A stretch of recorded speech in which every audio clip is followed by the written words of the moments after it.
comments. You have a chat function which can be used to ask questions, and when absolutely necessary, we will activate your microphone for a more direct Q&A. I would like to thank all our members for taking the time out of your busy day to join us for this session. So at the moment, Arup has upwards of 1,700 members, and we are the fastest growing solar PV industry association in South Africa.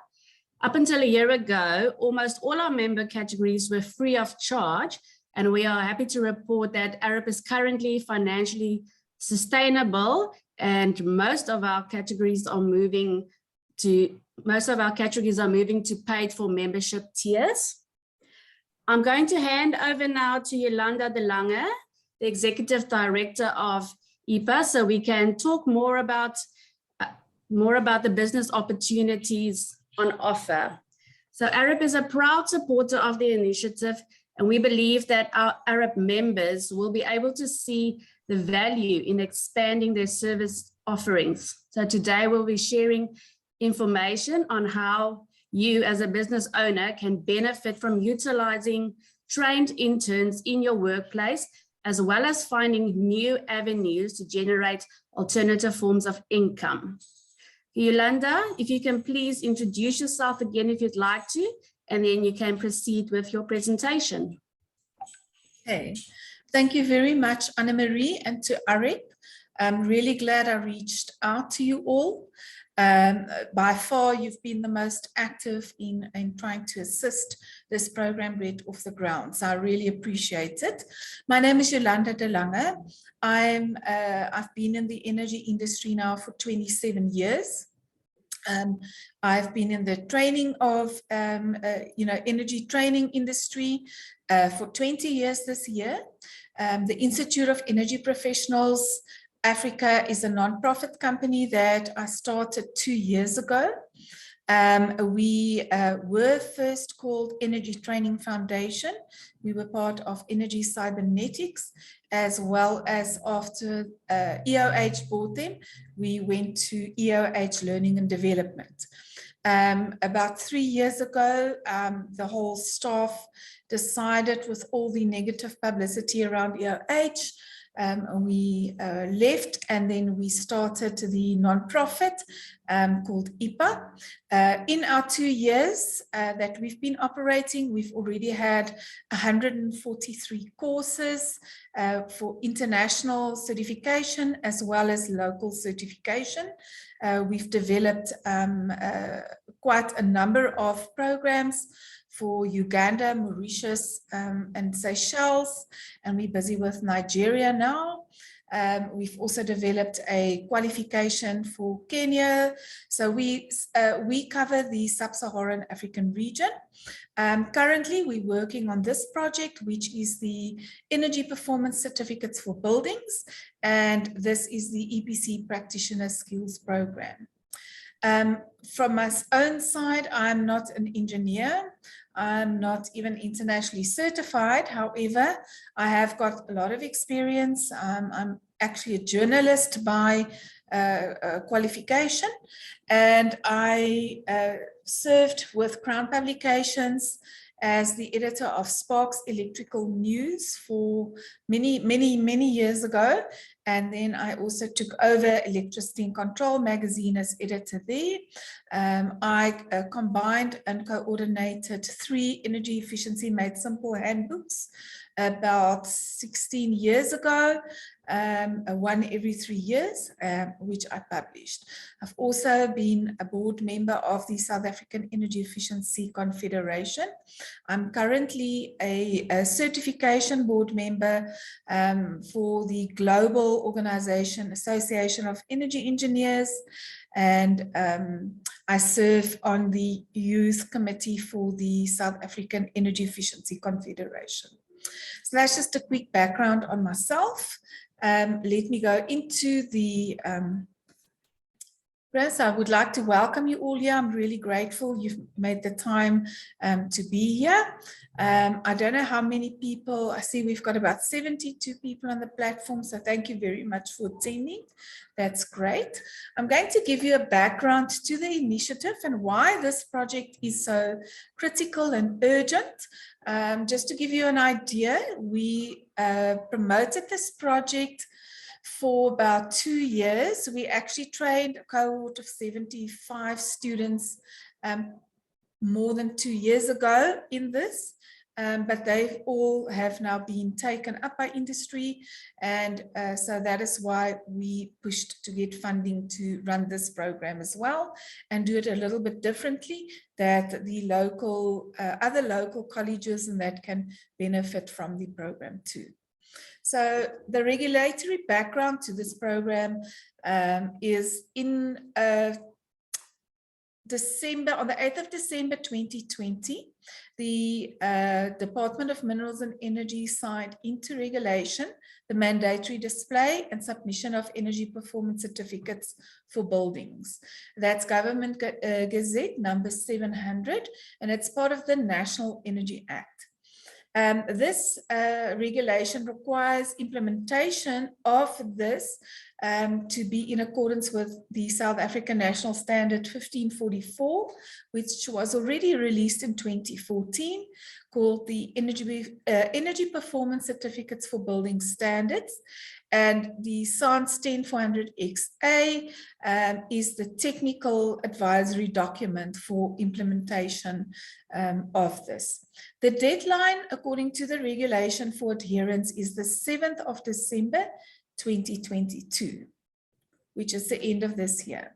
Now, an energy performance certificate is in essence basically a appliance label, you could call it, for your building. This is what it looks like. It's taken out of the regulation, the SANS 1544 standard. Now, the regulation isn't applicable to all buildings at this stage.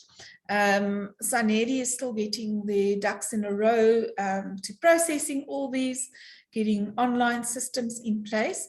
So as a pilot, they've restricted it to these 4 occupancy classifications, which is offices, places of instruction, which are your schools and universities, colleges, theatres and indoor sports areas, and entertainment and public assembly areas. The net floor area space is for buildings that are owned, operated or occupied by the government. The area is 1,000 square meters or higher. And then for buildings that are privately owned, operated and occupied, in other words, not owned, operated or occupied by a government department, a total net floor area of 2,000 square meters is what that requires the EPC at this stage. There is indication that eventually all the building categories will be loaded or regulated to have this. Right, so the requirements for compliance is owners of private buildings and accounting officers of the public buildings are responsible for the building's compliance to the regulation. The regulation requires a SANAS inspection body to issue the energy performance certificate. That is the South African National Accreditation System. Those inspection bodies are companies that have to comply with a standard called SANS 17020, which is very similar to a ISO 9001 process.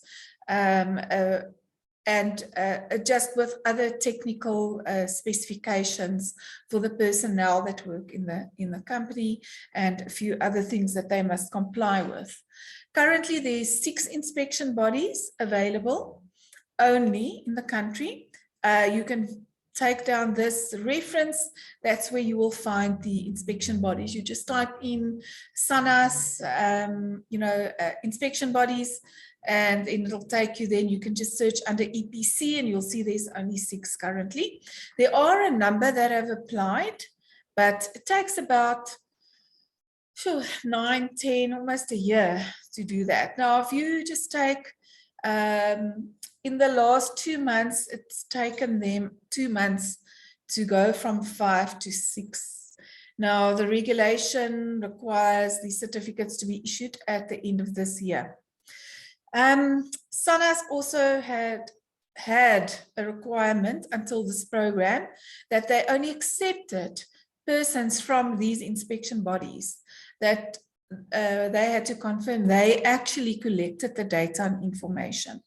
Now, it took me 2 years to motivate that this not be restricted to these bodies, because as you can see, the process is just too slow to meet the government's targets for this, and these are all targets they have to comply with due to the protocols that they signed at the various COP sessions.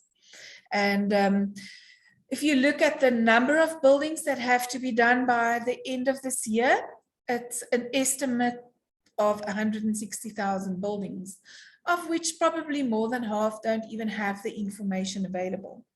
Just to give you an idea, the number of buildings that have got certificates to date is not even 30 yet, and some of them are voluntary. They're hospitals and shopping centers who do not even have to comply yet.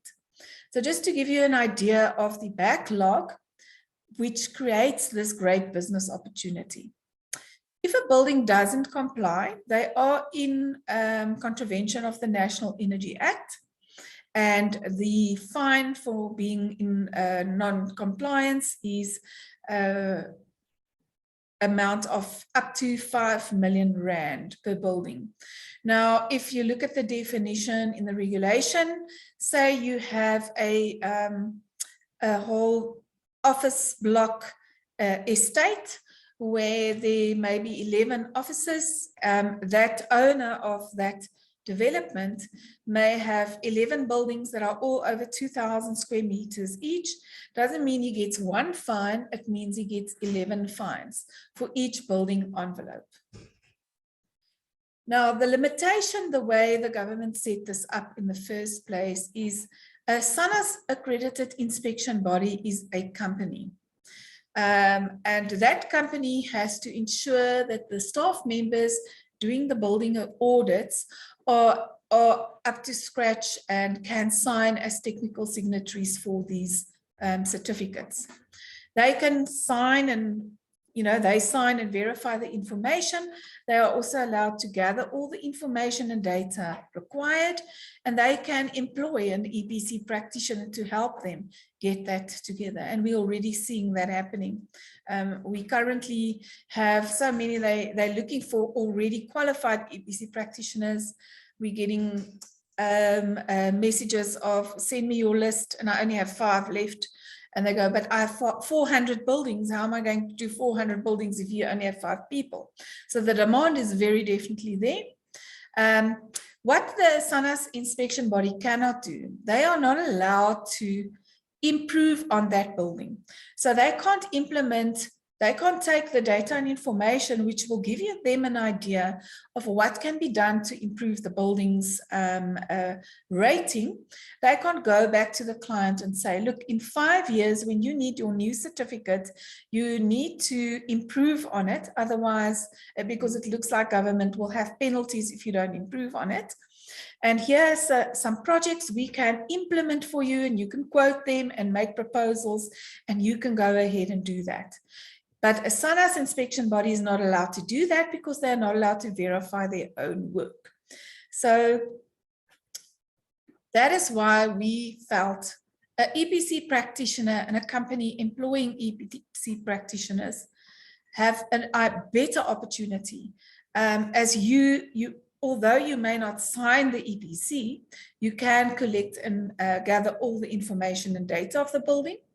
And being already in a contracting environment, you might already have buildings on your books, and this could be an additional service you can ask.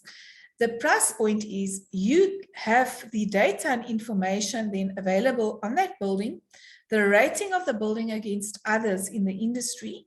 So you can go in and you can implement and propose solutions for that, which gives you continued business with that building and that client. So this regulation has created quite a lot of employment opportunities. And the reason, this is the reason why the government is driving that we still adhere to the deadlines, because unemployment is high on the agenda, as well as meeting the global, emissions goals. So large developers, government, facility management companies, property groups, they all need EPCs, and they need to get their building EPC ready for an inspection body. Electrical contracting companies, you already work in at buildings, and you can add a service to your offering to your existing client. Energy services companies, the same story. SANA's inspection bodies, they need help to get all this data and information in. So they're now drawing on the practitioners we have made available to them, and they're being used as contractors, and it just brings the cost down as well of the EPC. Just to give you an idea, a SANA's inspection body, SANA's requires the person that verifies and signs the EPC certificate has to have quite a lot of experience in energy auditing and energy management. They look at the certified qualifications that are around, the certifications for energy management and energy auditing. They also prefer, most of the SANA's inspection bodies are advertising, they need persons with a master's degree in engineering.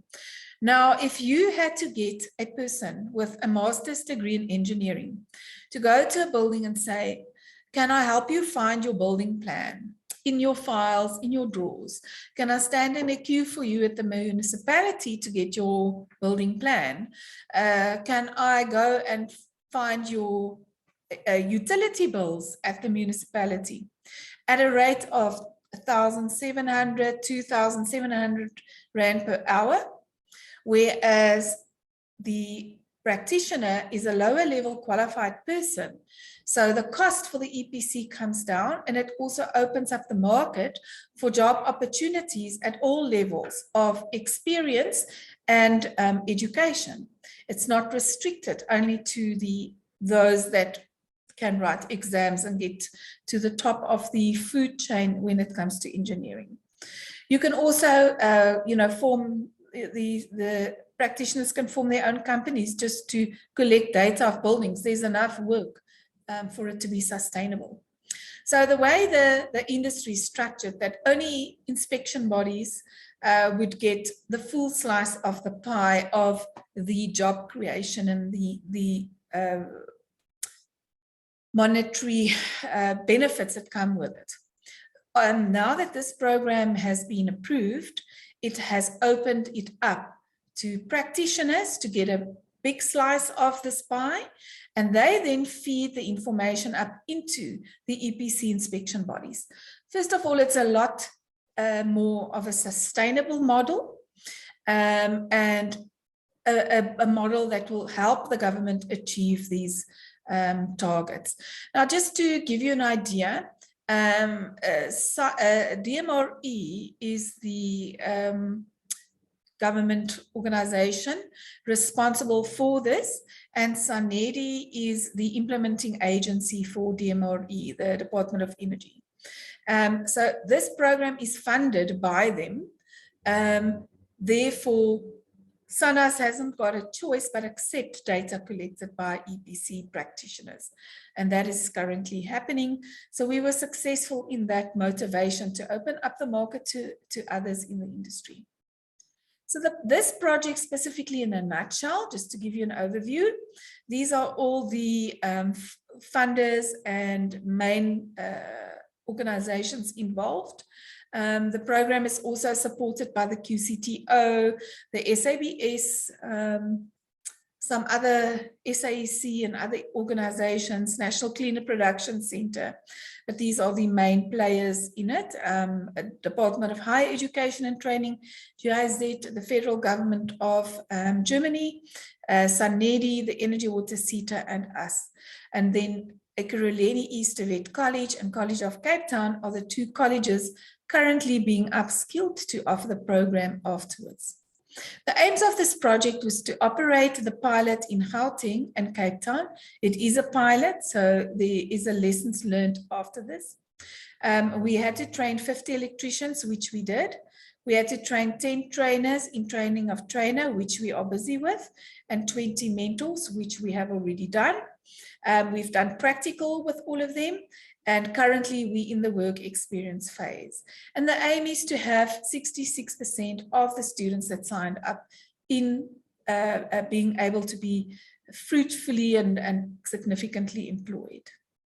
Now, the program is structured in a way, just to guide you in how to do an energy performance certificate. So they get knowledge module training, which is theory they had, 10 days of that. They had almost a week of practical training on the various college buildings. And now they have an assignment that they need to work with a mentor. And quite a number of our mentors are very new to this industry. So we have a program where we meet with the mentors weekly to guide them as to the next steps in it. And the mentors also get access to the on-demand recordings on the website to the training. So the way it's structured is section 1 of the assignment is to understand the requirements of submitting an energy performance certificate and the process of applying and processing and submitting the certificate, that they understand the regulation and the standards and how they all integrate. The second section is where most of them are now, except for the students where we have not been able to place in Cape Town, is the planning section. So they, at this stage, they need a building owner that they can communicate with that needs an EPC, where they now in the planning phases of how are they going to do this audit, what measurement methods they're going to do, how they're going to assess it, what documents they're going to need, what evidence they're going to need, and where they're going to find it. Then they're going to go over, and that's interaction with the building owner. Then they're going to go over to the building, and this is where the site visit is going to take part. And they're going to start collecting this information based on the plan they drew up and make changes to their planning as they go along on the site. So they're going to use, collect the data, the documents and evidence and information using the measurement processes they determined. And we give them all the ideas they can use, all the, as many of the scenarios they could encounter with a building to list there. Once they finish that section, they will go over to calculate how to put, using the information and evidence to calculate and analyze the data they have. And once they've done that, they're going to use the outcomes of the calculations and present it in a report and an EPC certificate, as a mock EPC certificate. And that is what they will be doing with you if you do take on a student. In that process, you will learn how to do this as well. And afterwards, the students then will become eligible to apply for the qualification with the QCTO. So the timeline of the project, we were awarded the project on the 20th of December last year. I haven't had much sleep and my team hasn't had much sleep. Between the 3rd and the 28th of January, we did student interviews, student call to action for workplaces, mentors and students to apply and colleges. We got all the contracts in place of everyone that we approved to take on. The 31st of January, the Gauteng students started at their workplaces and the Cape Town student went to College of Cape Town. They went for inductions at the employers and they received their first stipend payment. The 1st to the 11th of February, the training started and we recorded the training, and that is available on our online platform for viewing. The 14th to the 18th, on the 14th, they wrote their first test. We had a very good pass rate of 80% between the two classes, and they then commenced their practical training where they had to actually start planning and preparing for an energy performance certificate of the college building. They were divided into groups of 3 to 5, and that's how they went along. From the 21st, they've started working on the assignments now. They have to do 20 days of practical work experience to qualify for the qualification. I have 10 students in Cape Town that have not been placed yet. All the others are already working and working on the assignment, and they have until the 29th of April when the program finishes. Now, the role of workplaces and the expectation we have of workplaces. So just to summarize, in short, a program like this, the success depends on funding, a mentor's attention, a workplace to provide an infrastructure, access to a building for the student and the mentor to work on the building to complete the assignment, strong admin support, which we are quite skilled in now, and then also student commitment.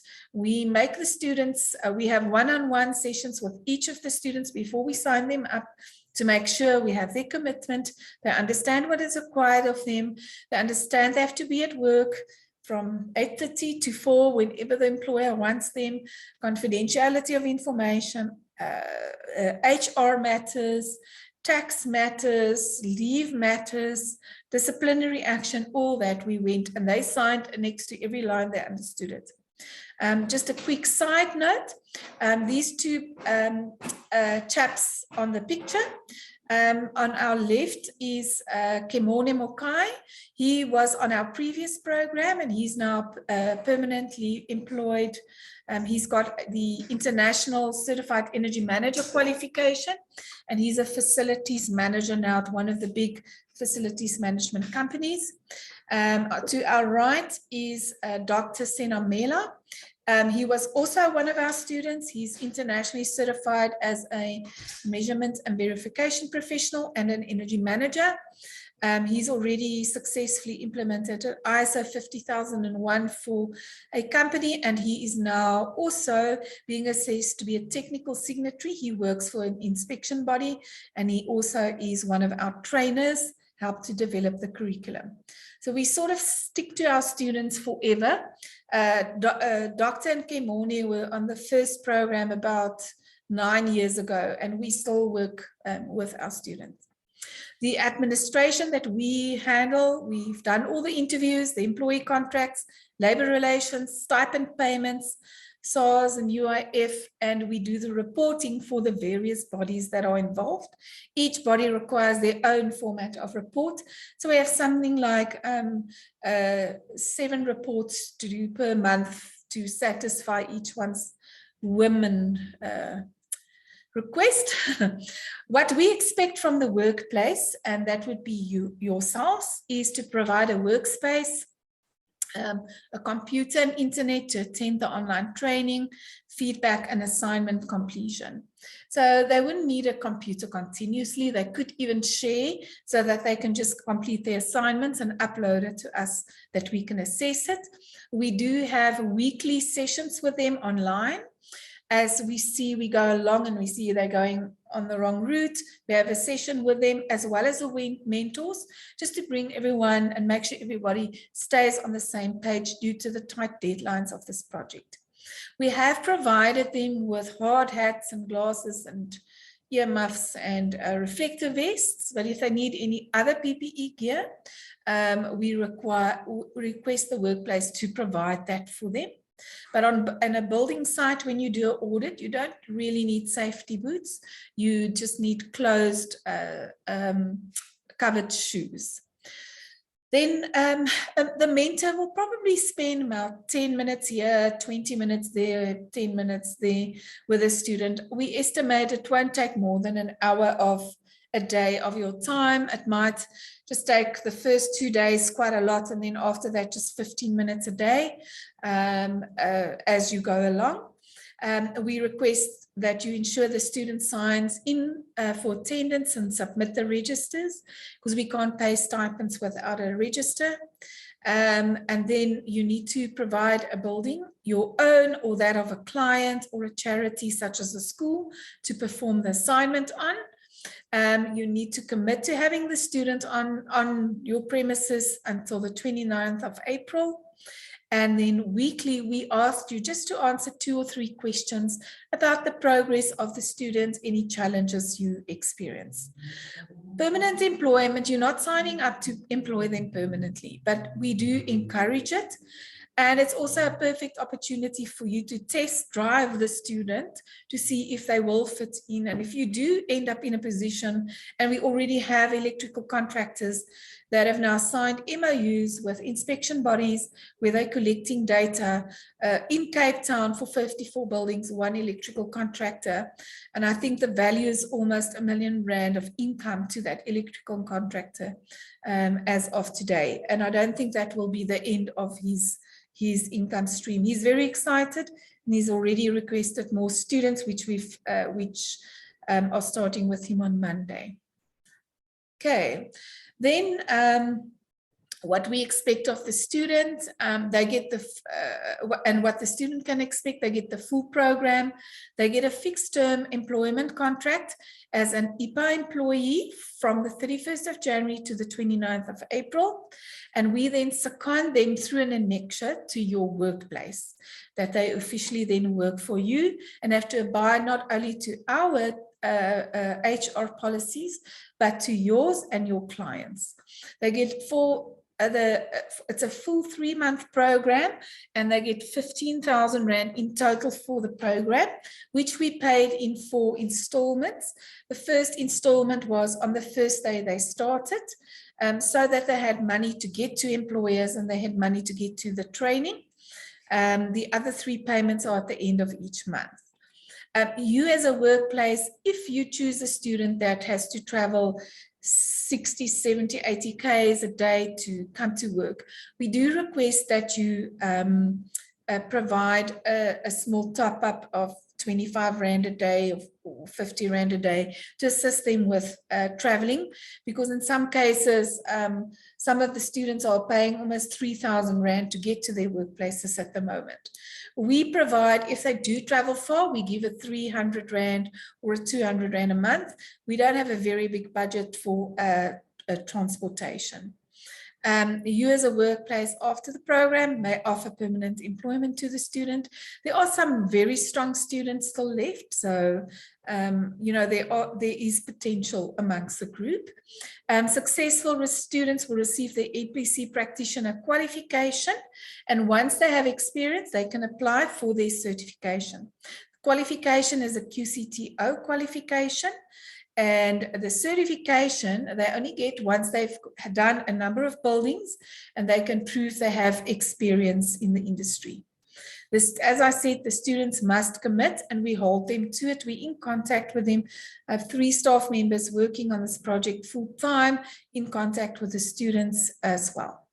On your right is one of a previous program we ran with a solar PV green card training. This is one of the students on the program, very cheerful chat. Sadly though, he passed away 2 years ago, just before we started our company, and his mother gave us permission to use his pictures because he was always in the camera. So all our pictures, he's in, really cheering everyone on. Yeah, so opportunity for you as a workplace. Have your mentor and a student with the skills to get a building ready for an EPC assessment in accordance with the regulatory requirements. Could mean an additional service you can deliver to your existing clients, opportunity to get additional clients, opportunity for an extra income stream. If you are interested, the next steps would be that you sign up. I will post in the chat shortly where you can then apply to become a workplace, and where we get some more information for you. If we see you are more or less in the vicinity where we have a student left, we'll send you an MOU for signature to formalize the arrangement. You'll get access to a Dropbox folder where you get the students' information. Their CVs are in there and all the documents, all their documentation. We do our best to match the students. We recommend you take the student because they're close by. As you know, we do need to make it financially possible for the student to get to you.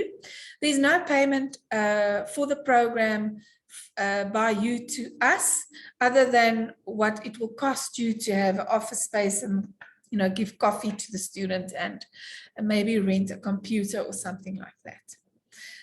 The program administration, as I said, we have 20 years experience in these programs.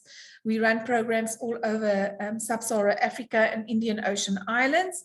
We've got 26 trainers, of which 11 are internationally accredited. And we are, through this program, we're also upskilling more trainers and assessors, which was a requirement. So you'll see from the staff, there will be experienced staff and inexperienced staff, because we're doing skills transfer, that we can roll out more of these projects. We have very hands-on administration. We do not believe in training 6,000 students if we can't understand what each of them is going through. So we do projects. Our biggest scale is 100 students per project, and we can run about 3 to 4 of those a year quite easily, together with all our other work. Here too, some of the students we trained before. Here's Vera, she's on our staff. Lorata was the project administrator. Vanolia, you'll meet, and Lifa is also here. They're all students. We utilize them as well. So that is the end of my presentation. I'm going to see, I see there's quite a number of questions. Right, and I'm going to start answering them. As are government building managers aware of the need for the EPC? Most of them should be aware, because they receive the Gazette and the regulation, and I know Saneri has emailed a lot of them. DPW, for instance, is aware, and I know they're busy with tenders. So you might have to you might have to warn them. I wouldn't say sell the idea to them, but warn them. The next question, any students in the Saldanha Bay area? I'm trying to think where's Saldanha Bay. I don't think we have anybody there. We have somebody in Stellenbosch area, and we have somebody in Hermanus. That's quite far out. Yolanda? Yeah. In terms of the question with Saldanha Bay, it's on Cape Town's west coast. It is quite far from Cape Town, but if a company is willing to provide some form of accommodation in the area, and maybe an extra stipend for a meal, would you discuss that with your students? Yes, so to be very honest with you, the students are so hungry to work. They've all said they will even come up to Johannesburg, because in Johannesburg we have 93 requests for students, and we just don't have students. So if you are able, we have somebody in Mossel Bay that has rented 2 rooms for his two students, and he has, and we paid the bus ticket for the students to get there. So we can pay a relocation fee in the form of a bus ticket to get them there, but we can't pay accommodation. Unfortunately, it's not a part of what the project has allowed. But if the employers are prepared to assist with that, like we have, you most certainly are welcome to do that. And Yolanda, sorry, me again. This, I mean, it's obviously a fantastic project. Is this a once-off project? No. Oh, This is the pilot. I'm just posting there if you want to apply application. Even if you are not in the region, so if you are interested for future, also apply, because this is a pilot project. And after the project, there is a report that has to go to the funders, and they have a new funding window of 5 years coming out. And there's also the Presidential Youth Fund has also requested a proposal. We will also be doing the program privately. We already have 8 people begging us to do another one privately. We're just waiting for the QCTO's accreditation number, which we will get by Wednesday next week. And then we can roll out the program further. So we will have one running privately, and then for those that really can't wait for funding, there are some companies that were willing to, pay for students to come and work for them and go through this. So there will definitely be in every municipal area they would like to run a program like this, I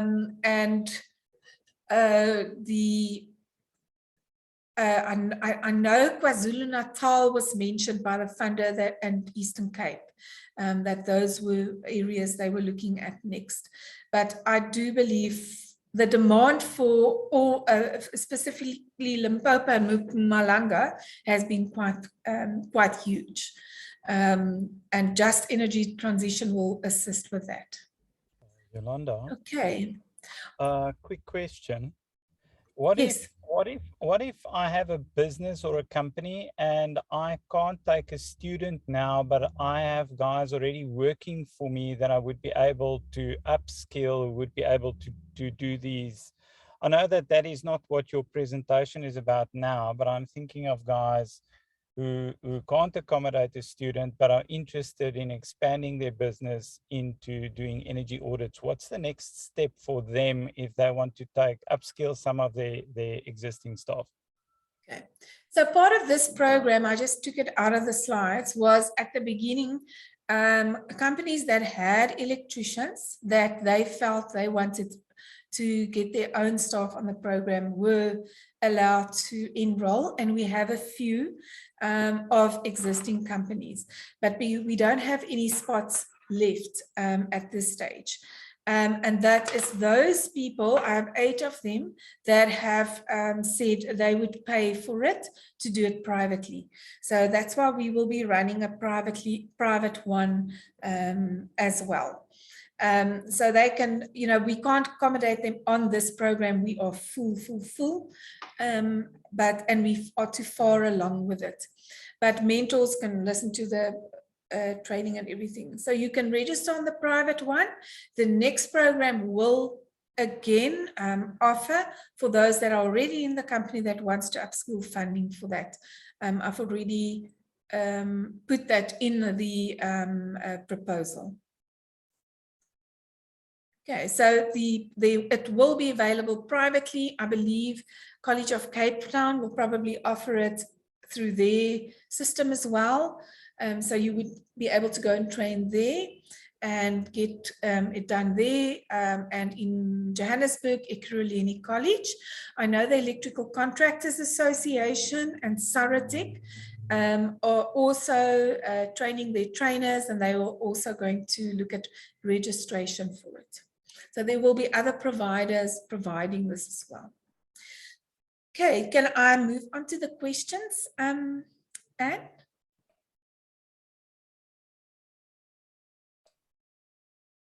Yes, Yolanda, you're welcome to continue. Thanks. Thanks. So Mornay asked if you can have the slides after the webinar. Yes, you may. I will send them to, I have actually sent them to Linda and Anne already, but I'll just send you the one version for today where I took out that you can have your own electrician on. Solofela, slides, share the slides. What does EPC stand for? Energy Performance Certificate. and that the regulation is the mandatory display of energy performance certificates on buildings. Oh, somebody answered that. Sorry.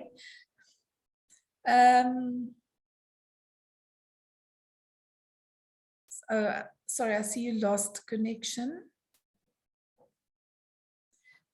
Any students in Saldanha Bay? No. Lange, no. In Polokwane, I actually have, our first program ran for, our last program ran 2 years ago for the EPCs in Polokwane. We trained at the MSc College in Polokwane there. So I have actually got 2 students there that went through the program that don't have work because most of the people want them in Gauteng. What are the requirements for both the mentors and the students? So the entry requirement is in level N4. However, we have taken a variety of entrants. So we have N4, N5, N6 national diploma.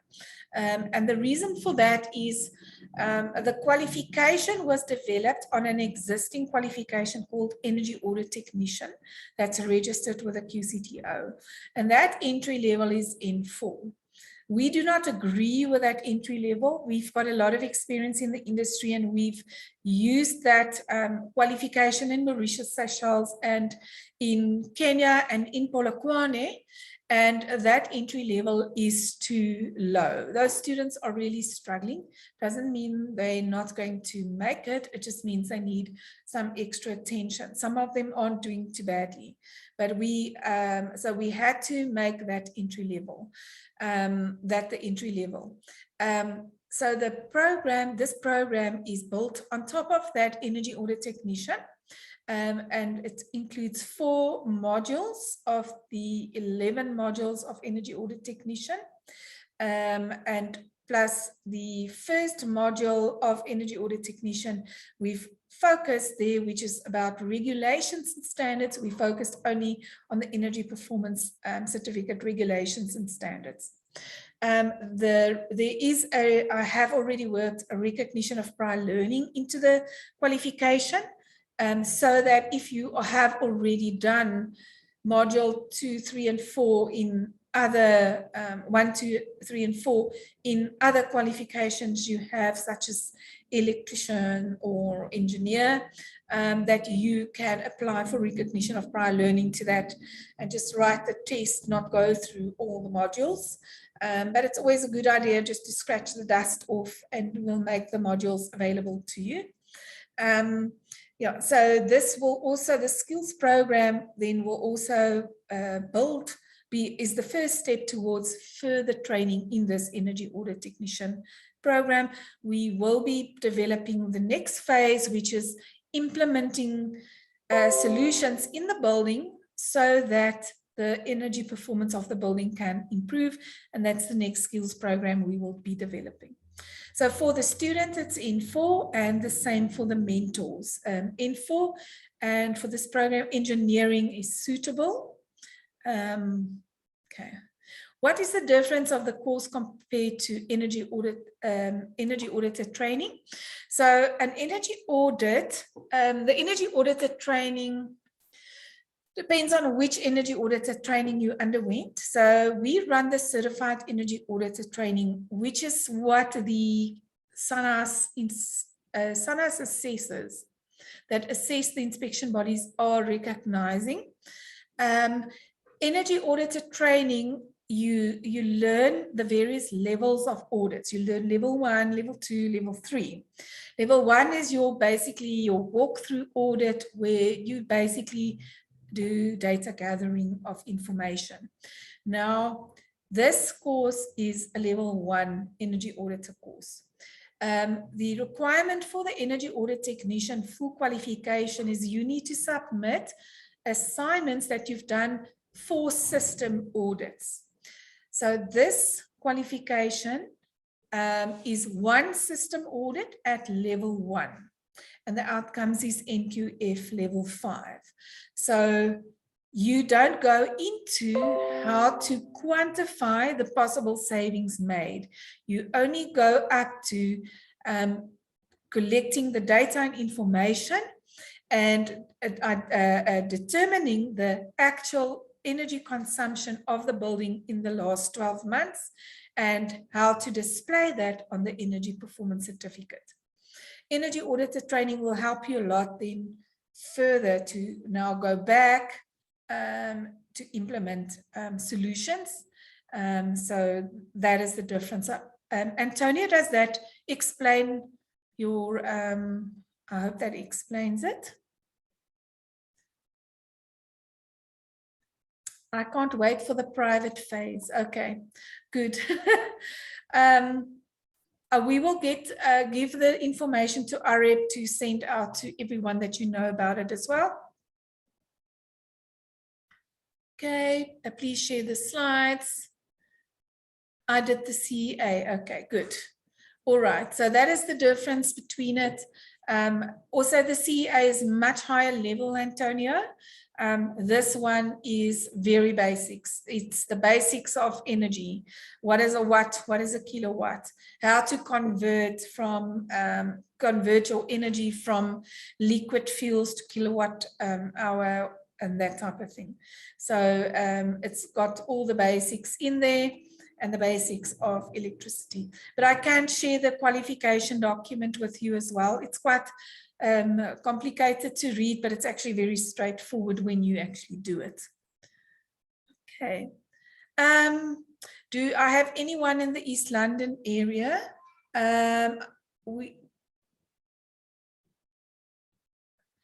Is this, okay, anyone in the East London area?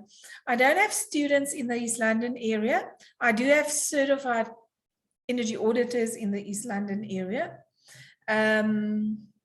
Yeah, so that is that one. And then is this opportunity only for electrical contracting companies? For this specific project, we are looking at electricians, but any company can participate. So we have, for instance, Mediclinic has taken on students for their hospitals because they're voluntary declaring. We have we have 3 electrical contracting companies, one who's now hit the R1 million deal for 54 buildings. We have a solar implementation company. They basically only do solar and backup power. They have 2 students. We have Bidvest Facilities Management. We have Absa Bank for the bank buildings. We have got a CBR Accelerate. They are an inspection body. We have Alliance Energy. They're an inspection body.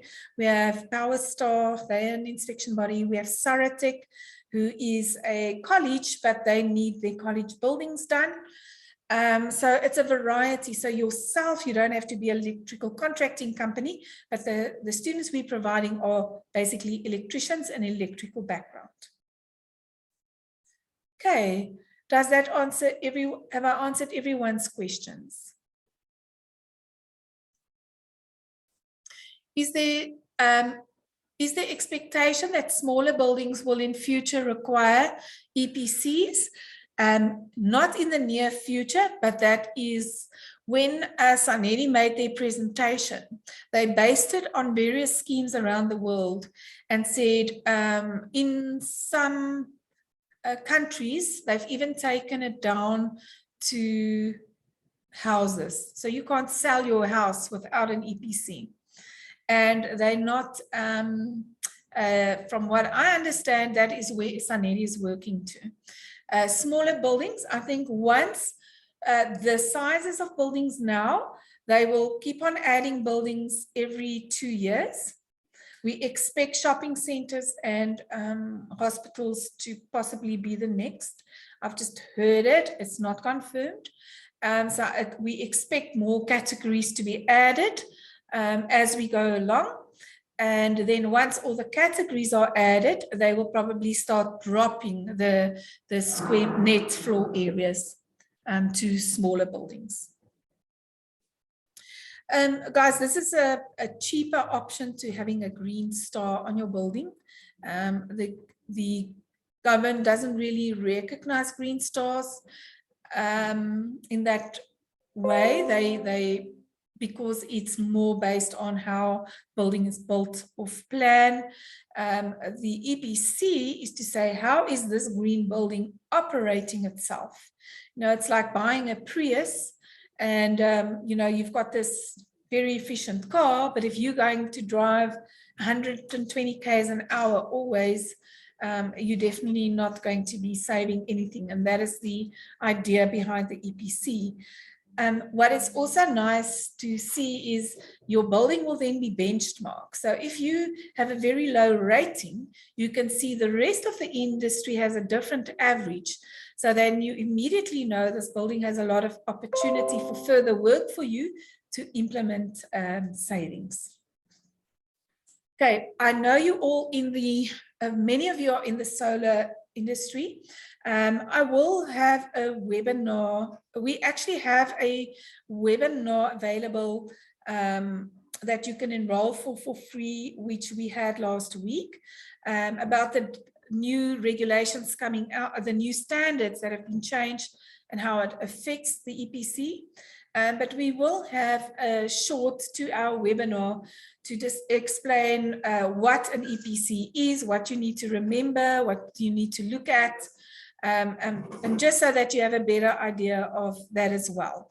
It's just to refresh the students, and we will let AREP know, and then you can join for that, or we can do one like that specifically for AREP. You know, we won't charge anything for it. Other people pay for it. But we'll just do a short one that you are informed on what are the real requirements the government has. But yeah, it is reality. There aren't enough people. The job opportunities are there. And please follow that link, register there. Your interest, even if you're not in the Cape, we are keeping all the names so that we can motivate after the project. We have to put a proposal in for the next program, and then we can say, here are the people from East London, Polokwane, KZN, and they are all interested. And then GIZ will have a better idea where they will put their funding money then.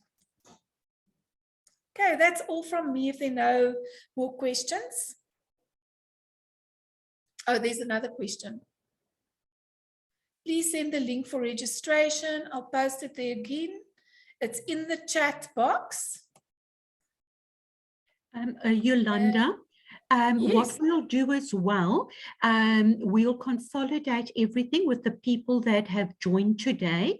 If you we'll share your contact details, we'll share the booking link with them, we'll share the presentation. So those that didn't get it out the chat box, and we'll definitely just drop a mail to all of those that attended today. Okay. Perfect. Yes, I will do that. I'll just send you the updated presentation and the qualification, the curriculum document that you can see what the students are doing. I really would like to thank AREP for putting this together, and I really thank everyone for making the time to be here. When the private program comes out, I will let you know, and when another funded program comes out, AREP will be one of the first bodies to be invited to the steering committee if we have any say about that. Okay, that's it from me. Thank you very much. Thanks, Yolanda. I think we are going to end the meeting now, and as Linda said, we will load the recording and we'll be able to circulate the links to everyone. Thanks, everyone. Thank you. Thanks for joining. Keep well. I'm ending the session. Keep well. Bye. Okay, bye. Thank you. Bye-bye. Bye-bye.